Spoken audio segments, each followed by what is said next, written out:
Hola, ¿qué tal? Buen día a todos. Me da mucho gusto estar aquí con ustedes. Mi nombre es Nancy Olmos. Les saludo desde la Ciudad de México. Formo parte del equipo de experiencia de clientes de Blackboard para América Latina y el Caribe. Y el día de hoy estoy aquí con ustedes para compartirles precisamente alguna reflexión con respecto a cuál es la perspectiva de la actual de la educación y cómo todo lo que hemos venido viviendo nos prepara para el regreso a una presencialidad enriquecida. Me da mucho gusto estar aquí y espero que los siguientes minutos sean de valor para ustedes, que puedan ayudarles a generar ideas, a plantear cada uno en lo personal, ¿verdad? ¿Cómo es que vamos a enfrentar este regreso a la presencialidad? Bueno, traigo unos slides preparados para ustedes precisamente con la intención que podamos no solamente escuchar, sino que podamos imaginar toda esta información, toda esta idea. Les saludo con gusto haciendo memoria un poco de lo que ha sucedido en los últimos, ya no vamos a decir meses, ya podemos hablar de casi 2 años desde que entramos en esta situación de emergencia, ¿verdad? Desde el lado de Blackboard, para nosotros siempre ha sido importante formar parte como un socio estratégico de las instituciones que permiten que la educación llegue a todos. Y esto no cambió, sino que se acrecentó, ¿verdad? Con la vivencia de estos últimos meses, de estos últimos casi par de años. Entonces, en función de eso, los invito a que recordemos un poco. ¿Qué sucedía en enero del 2020? Ustedes estaban listos para un regreso a clases. Hubo quienes tuvieron la oportunidad de participar a lo mejor de algún periodo académico de verano, dependiendo de los calendarios de cada país, ¿verdad? Pero todos visualizábamos un año nuevo. Veníamos de hacer propósitos, de formular algunos propósitos para este próximo año. Muchos de ellos tenían que ver con nuestra vida escolar, ya sea como docentes, como estudiantes. Algo teníamos en mente que queríamos realizar. Ajá. Sin embargo, pues, ¿qué pasa? Llega a marzo del 2020, el 11 de marzo, la Organización Mundial de la Salud reconoce que hay una pandemia. Y a partir de eso se declara un cierre global, un cierre de actividades en las distintas esferas de la vida productiva humana, en las distintas esferas personales. Nos enfrentamos a un cierre por esta situación. ¿Qué pasa de frente a la educación? De frente a la educación, bueno, pues instituciones, socios estratégicos de las instituciones educativas, de los gobiernos, de los particulares que están involucrados con la educación, pues nos replanteamos las cosas, cómo tienen que suceder. De repente pensamos que esto va a durar a lo mejor un mes y algunas semanas más. Estamos planeando que tal vez va a ser una contingencia que se va a resolver pronto. Nos damos cuenta de repente de que no es así. Entonces, eso nos hace pensar en grandes retos que enfrentamos. ¿Por qué? Porque la educación cambió tal cual como la conocíamos. Este cambio se da de forma repentina, de un día a otro. Todo dejó de ser un rumor y pasó a ser una directriz a nivel de países. Tenemos la variable de que ya no podemos contar con tener encuentros presenciales, que era para muchas instituciones y para muchas estrategias de educación la fuente o el punto central del desarrollo de las estrategias. Nos damos cuenta, empezamos a descubrir de que existen brechas tecnológicas muy importantes y brechas en la comunicación que se puede tener entre los distintos actores de la educación, estudiantes, profesores, padres de familia, las instituciones mismas. La infraestructura solía estar dentro de las instituciones, en las universidades, en los colegios. La infraestructura que existía en los hogares era diferente, ¿verdad? Hay una falta de experiencia en muchos ámbitos, pero sobre todo relacionada con cómo se gestionan entornos que son exclusivamente remotos. No contamos con la posibilidad de asistir a un salón de clases. Y todo esto nos lleva a una falta de comprensión, de asimilación de qué es lo que está sucediendo. A lo mejor de repente nos llevó a pensar que esto era temporal, pero mucho más temporal de lo que está siendo. A algunos les causó enojo, ¿verdad? Por cómo las instituciones estaban afrontando esta situación. La verdad es que los retos fueron variados y fueron como parteaguas para muchos de nosotros. Sin embargo, pues aquí también tuvimos avances, ¿verdad? Aquí rescato algunas afirmaciones de personas que, como por ejemplo Melania Ottaviano o una universidad aquí en México, nos hablan de que nos empujaron al futuro, es decir, todo aquello que teníamos como una lista de buenas intenciones de cómo voy a empezar a adoptar la tecnología, cómo voy a enriquecer mis clases con mis estudiantes, pasó de ser un plan hacia el futuro a una necesidad inmediata porque teníamos que saltar a ese futuro. Y por ahí también me llama la atención esta afirmación de que quedó abierta la puerta a la incorporación de las herramientas tecnológicas. Eso es verdad. Una colega mía de hace algunos años me escribió un mensaje de texto. Me dice, Nancy, se está volviendo realidad tu sueño. Los profesores están usando la tecnología.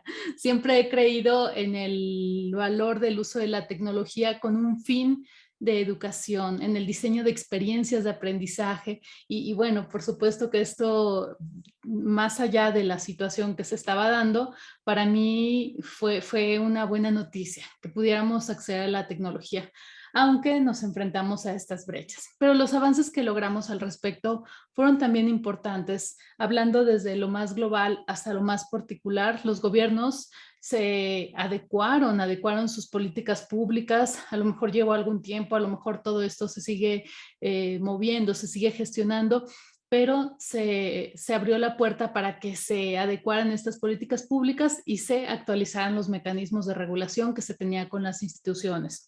Las instituciones, bueno, entraron en un proceso de una evolución acelerada en cuanto a la estrategia, de su modelo educativo, las estrategias para llevar a cabo esta misión y visión que tenían definidas, tanto como su infraestructura y la forma en la que podían incidir o impactar, apoyar a los docentes y a los estudiantes para que fueran parte de este cambio, de esta evolución.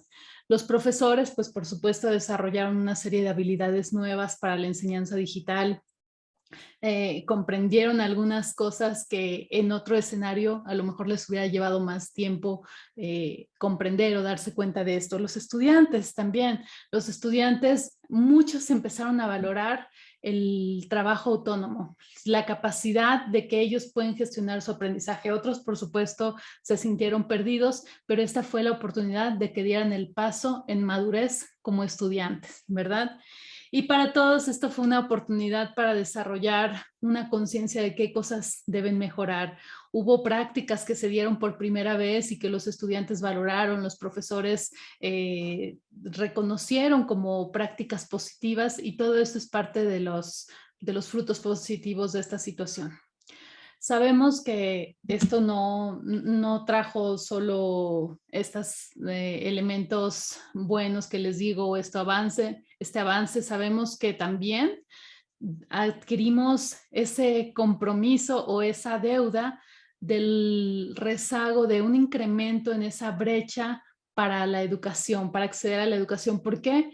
Porque las clases presenciales se detuvieron. Algunas instituciones no continuaron ni siquiera con un esquema remoto de emergencia. Hubo quienes lo hicieron, pero tiempo después, en lo que estuvieron en forma o con las condiciones necesarias para poder hacerlo. Eso provocó que hubiera una falta o un vacío en educación para los estudiantes.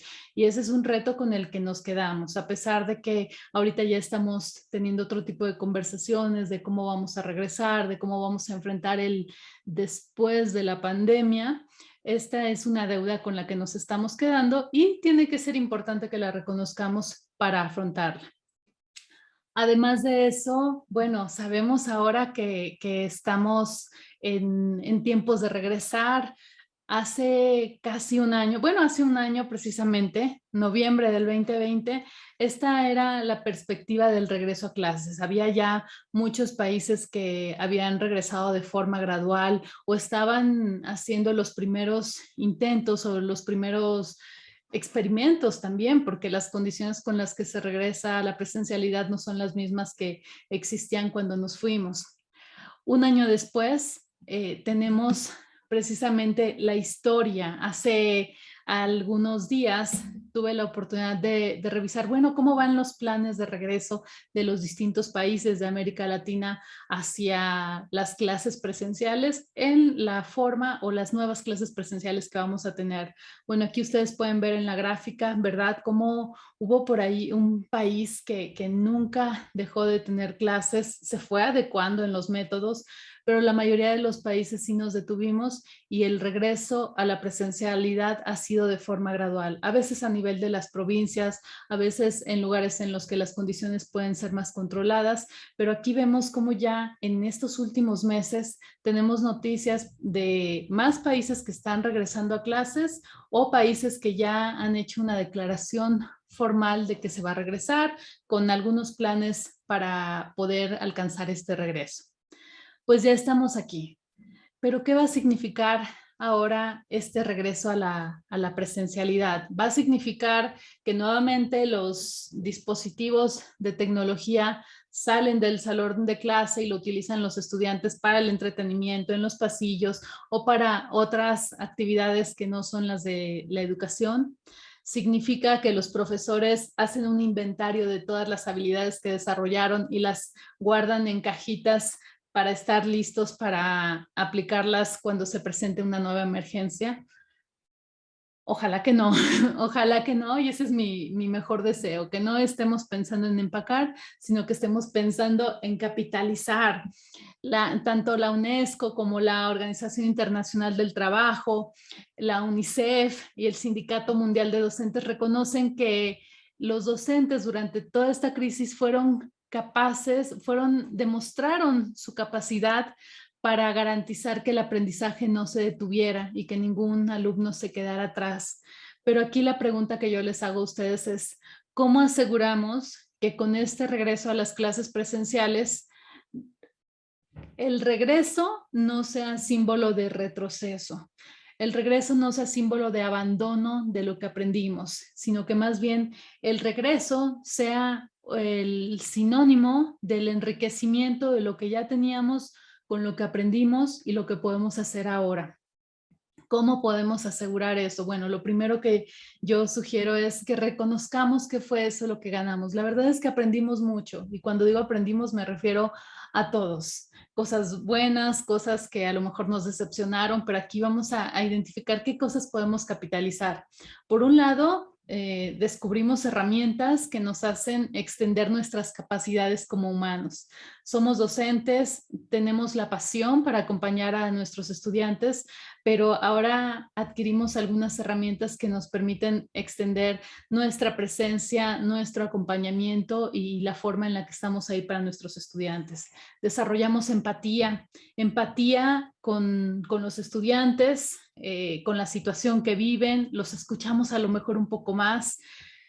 Aprendimos también de los retos que el acompañamiento a la distancia traen, desarrollamos estrategias para enfrentar estos retos, descubrimos cuáles son las posibilidades de la virtualidad y sobre todo, bueno, no sobre todo, sino algo muy importante, descubrimos el poder y la necesidad de fomentar el trabajo autónomo en los estudiantes. Entonces, paso uno, reconozcamos eso que ganamos. Y paso dos, pensemos en cómo podemos unir lo mejor de dos mundos, el mundo presencial y el mundo virtual. Esta no es una idea nueva, por supuesto, esta es una idea que tiene décadas. Sin embargo, este es un momento precioso para que la podamos llevar a la práctica. Existe para eso un mecanismo, un modelo, que es el del aula invertida, que nos ayuda a entender cómo podemos lograr esta unión de lo que sucede en los dos mundos, sin entrar en un esfuerzo más serio o más demandante de recursos de desplegar modelos completamente blended. Podemos empezar con la aplicación del modelo del aula invertida. Un poquito para establecer el contexto de qué se trata el aula invertida. Bueno, el aula invertida nos habla de cómo las explicaciones suceden fuera del salón de clases y dentro del salón de clases el profesor, se centra en generar un ambiente de colaboración que conecte a los estudiantes con retos, con posibilidades de aplicación de lo aprendido en sus niveles más complejos con respecto a lo planeado. Esto es en comparación con el aula tradicional, en la que la clase se trata de dar explicaciones, de compartir experiencias con los estudiantes, hacer uno que otro ejercicio y dejar como tarea la parte más compleja, que es la de la aplicación de lo aprendido. ¿Qué pasa con el aula invertida? Hay que entenderla bien porque nos lleva a un cambio cultural, reestructura la forma en la que se utiliza el tiempo dentro y fuera del salón de clases y convierte a los estudiantes en esos aprendices autónomos, que no quiere decir aprendices solitarios, sino en esos dueños del aprendizaje. Hablando de esto y un poquito para aterrizarlo un poco más, si hacemos referencia a la taxonomía de Bloom, para el aprendizaje existen capas que tenemos que dominar para desarrollar un aprendizaje. Nuestro aprendizaje de algo, de cualquier cosa, va desde lo más simple hasta lo más complejo. Hablando en términos del diagrama que les presento aquí, lo primero que desarrollamos son pensamientos de orden inferior y esos se convierten en la base para poder desarrollar pensamientos de orden superior. Los pensamientos de orden inferior tienen que ver con las capacidades de recordar, comprender, aplicar a un nivel básico lo aprendido, y los pensamientos de orden superior tienen ya que ver con las capacidades de aplicar, analizar, evaluar, crear. Tradicionalmente, la clase presencial tiene una aplicación distinta del acompañamiento a los estudiantes en este camino. La clase invertida se centra en el desarrollo de forma colaborativa, de forma sincrónica o presencial, de las capacidades más complejas cognitivamente hablando. Y en contraste, la clase tradicional, que está llena de explicaciones hacia los estudiantes, se centra o solamente los acompaña en la conquista de los niveles más básicos. ¿Cuál es la esencia entonces del aula invertida? Para entender un poquito cómo es que nos puede ayudar. Aquí hablamos de un antes, un durante y un después. El antes de la clase, durante la clase y después de la clase. Antes de la clase, el reto está en preparar las condiciones para que los estudiantes lleguen con cierto nivel que les permita aprovechar lo que vamos a hacer en el salón de clase. Preparamos un andamiaje para el aprendizaje. Dentro de la clase desarrollamos o facilitamos las interacciones y las actividades que les permitan el desarrollo de pensamientos de orden superior, y después de la clase nos centramos en procesos de reflexión que apoyen al estudiante en la consolidación del aprendizaje. Como les decía, este es el antes, el durante y el después. Si quisiéramos imaginarlo con un ejemplo que pueda ser más conocido para todos, podemos pensar en Karate Kid. El antes es el que se enfoca al pulir, encerar, pintar, todas esas tareas que tenía que hacer Daniel San, en las que aparentemente estaba abandonado por su profesor, ¿verdad? Por Miyagi-san, pero que eran las que lo iban habilitando para la experiencia más compleja. Y esa experiencia más compleja, pues es el durante, el combate, ¿verdad? Cuando él tenía que poner en práctica de manera consciente, a veces inconsciente, todo lo que había aprendido. Ajá. Ese era el momento de la decisión. Tenía ahí cerca a Miyagi-san orientándolo en cuestiones ya más complejas que lo que había sido la orientación antes. Y el después, bueno, pues ya viene el momento de la comprensión, del asombro, de cómo conectaron todas las cosas, de cómo se desplegaron todas estas cosas. Bueno, ese es un aula invertida.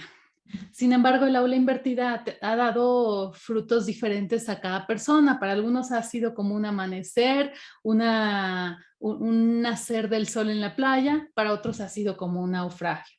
¿En qué radica esta diferencia? La diferencia está en cómo entendemos el aula invertida y cómo la aplicamos. Hay quienes han pensado en el aula invertida como, pues es lo que yo ya hago, ¿no? Antes les dejo una serie de lecturas, a veces tesis doctorales, ¿verdad? Durante, para lo que me preparo es para responder las dudas de mis estudiantes y si no llegan con dudas, pues doy la clase. Y el después, ahí les dejo los ejercicios más complejos para que ellos aprendan. La verdad es que esta nos aleja de los resultados que de verdad buscamos por el aula o con el aula invertida. Ajá. Entonces, ¿qué pasa? ¿Qué es lo que podemos hacer? Pues vamos a entender cuáles son los retos del aula invertida. Los 3 retos principales son cómo mantenemos motivados a los estudiantes, cómo nos aseguramos de que nosotros como docentes les ofrecemos el mayor valor posible, a lo mejor no a través de nuestros relatos, pero con la experiencia que tenemos, ¿cuál sería el valor diferencial de nosotros al interactuar con los estudiantes? Y finalmente, ¿cómo extendemos nuestras capacidades? ¿Cómo utilizamos la tecnología para de verdad lograr este acompañamiento y estos resultados para los estudiantes? Ajá. Bueno, pues muchas veces estos retos los enfrentamos en el antes, en el durante y el después. Aquí lo importante es ver cómo los enfrentamos para lograr ese aprendizaje que buscamos. Ajá. No estamos solos, por supuesto. El aula invertida es un modelo de desarrollo de este aprendizaje, de planeación de este aprendizaje, pero que nos permite hacer uso de otras capacidades, hacer uso de otras herramientas. En este caso voy a hacer referencia al microlearning y al aprendizaje cooperativo. Ajá. ¿Qué pasa con el microlearning y el aprendizaje cooperativo? Son pilares que podemos utilizar junto con la gamificación para mantener la motivación de los estudiantes, pero también para centrarnos en lo que es importante en cada momento y acompañarlos al respecto. ¿Qué es el microlearning? El microlearning o microaprendizaje en español es una estrategia educativa que se caracteriza por la brevedad de sus lecciones y sus unidades de aprendizaje. Aquí lo que buscamos es ser más estratégicos a partir de pequeñas píldoras de conocimiento que pueden ser aplicadas directamente y que nos permiten también no agobiar al estudiante, sino impulsarlo y conectarlo hacia el siguiente nivel de aplicación. Ajá. Si quisiéramos destacar 3 elementos básicos del microlearning, está el contenido que se da en multiformatos, las dosis de información son pequeñas, información pequeña, actividades pequeñas, que nos permiten irlo consumiendo e irlo aplicando rápidamente y la posibilidad de relacionar todas las ideas que forman parte de estos pequeños componentes. Si hablamos de la gamificación, bueno, la gamificación muchas veces se ha confundido con poner a los estudiantes a jugar. No se trata de eso, por supuesto. La gamificación, aunque sí tiene que ver con el juego, se trata más de cómo utilizamos el pensamiento lúdico, que es el pensamiento que se aplica al desarrollo de juegos, cómo utilizamos ese pensamiento y cómo utilizamos las mecánicas que se utilizan en el juego para poder enganchar de una forma activa a los participantes en un proceso. En este caso, en el proceso de enseñanza-aprendizaje, en esa labor de aprender. Mecánicas como la narrativa, contar una historia, la progresión, que haya estadios que lograr, indicadores que nos vayan mostrando este progreso, el involucramiento, motivadores para compartir, el aspecto social, la cascada, la liberación de información continua y el enfrentar restricciones. Bueno, estos son algunos de los elementos que podemos aplicar. Pero ¿cómo es que conecta todo esto? ¿Cómo conectan las habilidades que desarrolló el docente con lo que es el aula invertida, los principios del microlearning y de la gamificación? Bueno, vamos a pensar en cómo integramos tecnología y docencia para guiar al estudiante en todo momento. Hablamos de cuáles son los retos de un estudiante, ¿verdad? Los retos del profesor para aplicar esta metodología. Entonces, vamos a pensar en algo sencillo y con esto estoy por concluir, pero quiero que presten atención, tomen nota. ¿Cómo podemos enriquecer el antes? ¿Cómo me aseguro de que los estudiantes se involucran con las actividades que les van a ayudar a prepararse para esta experiencia? Pues les voy a ofrecer contenidos breves, que estén en multiformato, que ellos mismos puedan valorar como útiles, que seamos estratégicos en la selección tanto de recursos como de actividades, que los conectemos con la realidad, que les permitamos identificar la ganancia que este aprendizaje les va dando, que les vayamos marcando pequeñas metas que ellos tienen que completar y que los van llevando al camino mayor, que les mostremos cómo van progresando, que podamos irles liberando información conforme vaya siendo necesaria, que podamos abordar ese aspecto social que les permite a ellos involucrarse. Cuando hablamos del durante, que es el espacio en el que el profesor se tiene que asegurar de tener el rol fundamental, aprovechar, bueno, no el rol fundamental, es más bien aprovechar la colaboración, la presencia de todos los estudiantes, ya sea de manera síncrona, remota o síncrona presencial, pero aprovechar esa riqueza de que esté el experto con los estudiantes activos participando. Aquí tenemos que pensar en desplegarles un gran juego que involucre estas mecánicas de las que les hablé. Tenemos que mantenernos con los contenidos breves y útiles, pero aquí la intención no es que los estudiantes se pongan a leer, sino que tengan herramientas para que nosotros no seamos el cuello de botella en las dudas que ellos puedan tener. Les vamos a plantear retos en colaboración, les vamos a permitir igual, vamos a mantener la ganancia que sea identificable y el progreso que sea visible. Les vamos a dar información conforme sea pertinente de acuerdo al proceso que cada uno vaya viviendo. Les vamos a distribuir contenidos y vamos a ir reconociendo los avances que ellos logran. Eso es en el durante. Imagínense la explosión de interactividad, de reto, de posibilidad de participación, de ganas de participar.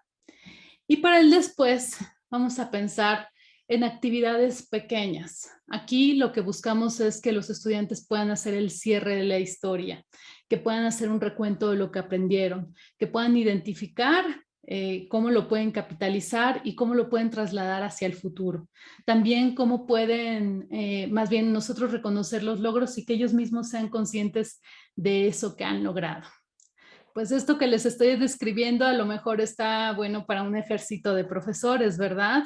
Considerando que sea un grupo de profesores quienes tienen a cargo el grupo y no un solo profesor. Bueno, en realidad aquí es donde entra el valor de todo lo que hemos aprendido.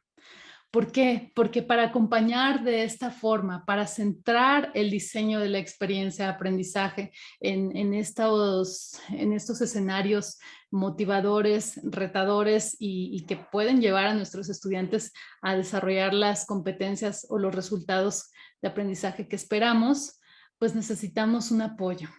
Y ese apoyo puede ser ese entorno virtual de apoyo al aprendizaje, esa plataforma.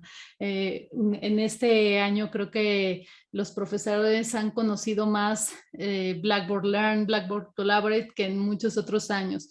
Cómo a través de este entorno virtual de apoyo al aprendizaje podemos desplegar lo que el estudiante va a necesitar en el antes, cómo lo voy articulando en una serie de actividades, en una serie de contenidos que tienen una secuencia que va a llevar a los estudiantes a llegar listos para enfrentar la experiencia de aprendizaje o ese gran juego que los va a llevar al desarrollo de la parte más compleja de lo que hay que aprender.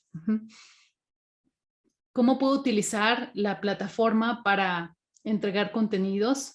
Pero no nada más aventar contenidos, sino darles el sentido, la secuencia, el momento en el que los van a utilizar, contenidos que sean seleccionados estratégicamente o creados estratégicamente o seleccionando la parte que es relevante. ¿Cómo podemos desplegar la evaluación? La evaluación no solamente como con una función sumativa, sino la evaluación formativa para que ellos mismos vayan recibiendo ese acompañamiento que les permite saber si van bien, van mal, si tienen que regresar. Y la comunicación, que es fundamental para que ellos puedan no atorarse en el camino, sino avanzar. ¿Cómo integramos distintas tecnologías para formar este entorno virtual del aprendizaje? Y es con esta idea con la que quiero dejarlos, este motivador con el que quisiera que ustedes enfrenten este regreso a la presencialidad.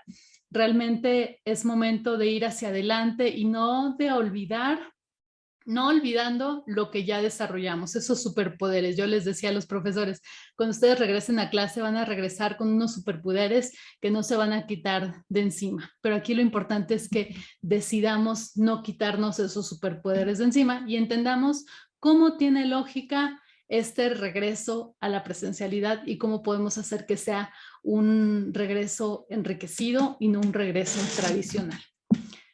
Pues muchas gracias a todos. Espero que estas ideas sean para ustedes de valor.